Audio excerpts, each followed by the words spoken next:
Message du Front international des Congolais pour le changement au peuple congolais partout dans le monde. Tout d'abord, le FIC,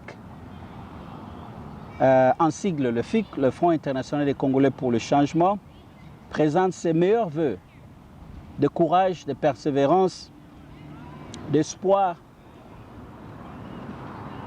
au peuple congolais partout dans le monde. Aujourd'hui,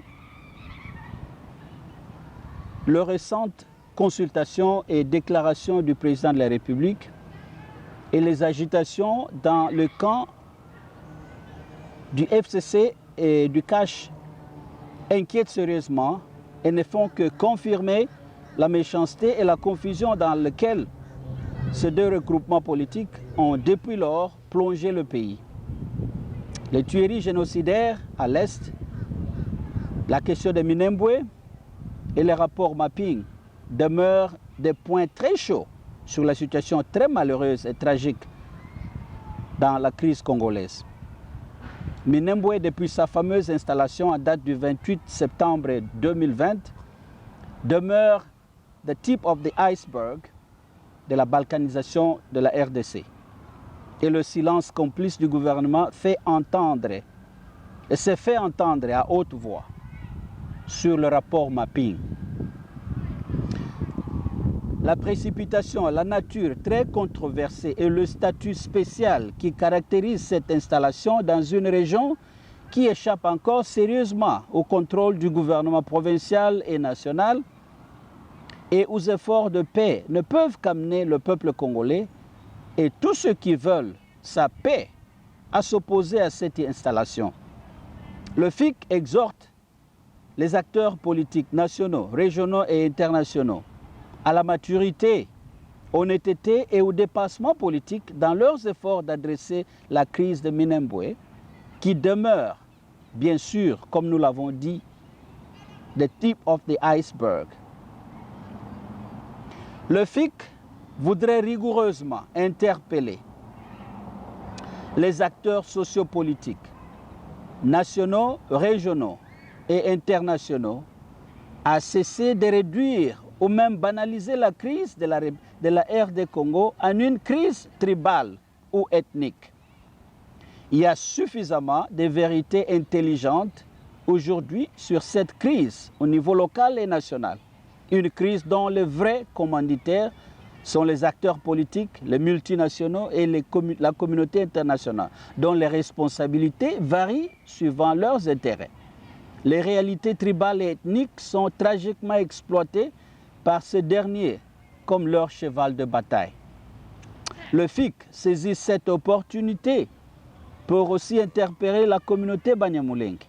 À eux le fardeau et la responsabilité de faire preuve de l'honnêteté, de l'originalité dans cette crise très tragique. À eux le fardeau de courageusement et vite se détacher de toute exploitation politicienne, régionale et internationale, dont ils sont victimes et peut-être même captifs.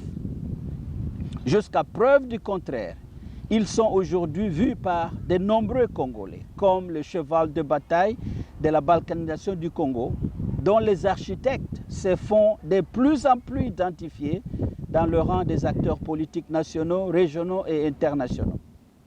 Ce ne sont pas des terres ni de l'hospitalité qui manquent en RDC, mais des dirigeants capables et dignes de cette paix, démocratie et prospérité pour lesquels le peuple congolais lutte courageusement depuis avant son indépendance.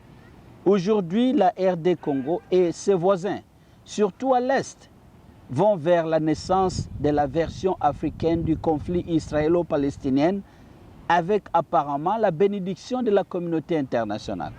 Aujourd'hui, tout Congolais et toute Congolaise digne de cette appartenance doit vite se lever en pensée et en action pour dire non et trop c'est trop à cette crise et balkanisation du pays, de notre chère RDC.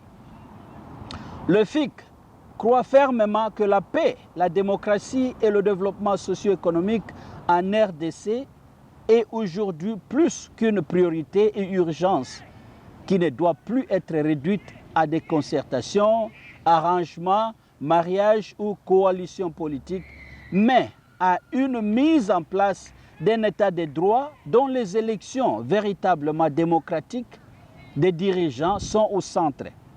Le FIC exhorte le président de la République et l'ensemble du corps gouvernemental, national comme provincial, à la maturité, honnêteté et audacité politique pour la paix véritable à l'Est et sur toute l'étendue du pays.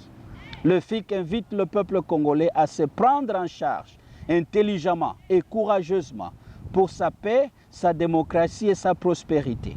Il exhorte le président de la République et toute la classe politique à une véritable prise de conscience pour la formation d'un gouvernement d'union nationale avec comme priorité la réforme de la CENI, la réforme des forces armées et de la police pour la sécurité du peuple congolais et tout son territoire, et l'organisation des élections véritablement libres et transparentes. Le FIC remercie le peuple congolais et toutes les organisations congolaises qui sont au front pour cette lutte. Le FIC remercie de façon particulière la diaspora congolaise et l'encourage à doubler ses efforts de pression, combien louables, sur la classe politique nationale et internationale pour la libération du peuple congolais et son beau pays. Que Dieu bénisse notre très cher RD Congo et son peuple. Merci. Secrétariat du Front international des Congolais pour le changement. Au micro, votre serviteur, Père Gabriel Ipasso. Merci.